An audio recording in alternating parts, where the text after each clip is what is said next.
I'm very optimistic about this. Seeing science and technology getting a seat at the cabinet table, something it hasn't had for years, seeing a focus on trying to build these international partnerships, this could be really encouraging. And if it's done in the right way, it could give us the fillip to growth that the UK really needs. What are we expecting to come out of this meeting today? Rishi Sunak, I believe, has met Bill Gates before, but is there anything specific in terms of partnership that we're expecting to come out, or is this sort of just another statement of intent? Bill Gates works in some really interesting areas that are very relevant to the UK. So life sciences is the big one. This is obviously a big strength for the UK and something that we would want to double down on. But he also does some very interesting work in nuclear power. He's a big funder both of the next generation of nuclear energy and of fusion, which is something that the UK has a lot of strengths in. So I'd like to think there are a lot of opportunities for specific partnerships that could develop out of this, as well as good intentions. Nuclear is such an interesting point because, of course, the UK has been so very slow on getting nuclear power stations built over the last, really, few decades. We've only managed to construct or begin to construct 2 new power stations in recent history. And compare that to the rate at which other competitor countries have been building them. We've been very far behind on this.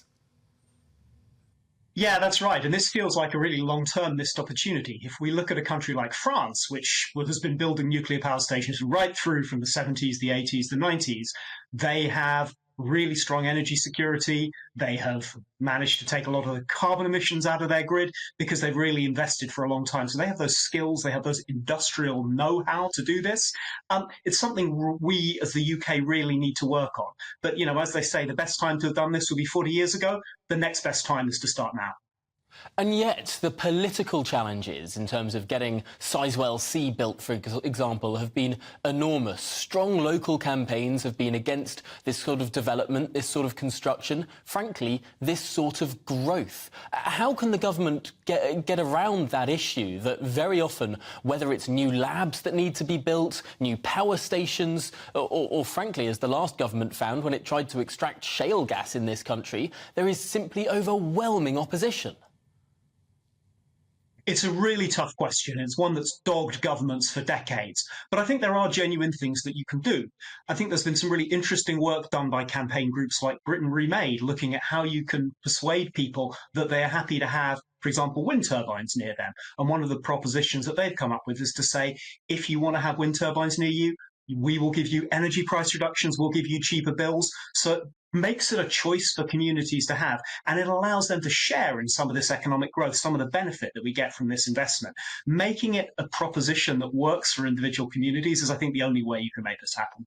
That's really interesting because, of course, it's something that Jacob Rees-Mogg was looking at doing with shale gas. Sort of people that lived near fracking sites would be able to get big discounts. If we can do that, perhaps not with shale, but with other technologies, that might well be a way to sort of move forward with a win-win style situation.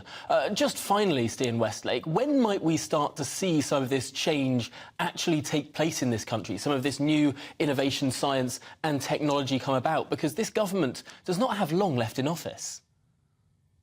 It's a good point. I mean, we know that the new team, the new ministers, Michelle Donnell and George Freeman, they're experienced, they know the sector, they are really getting down to work quickly.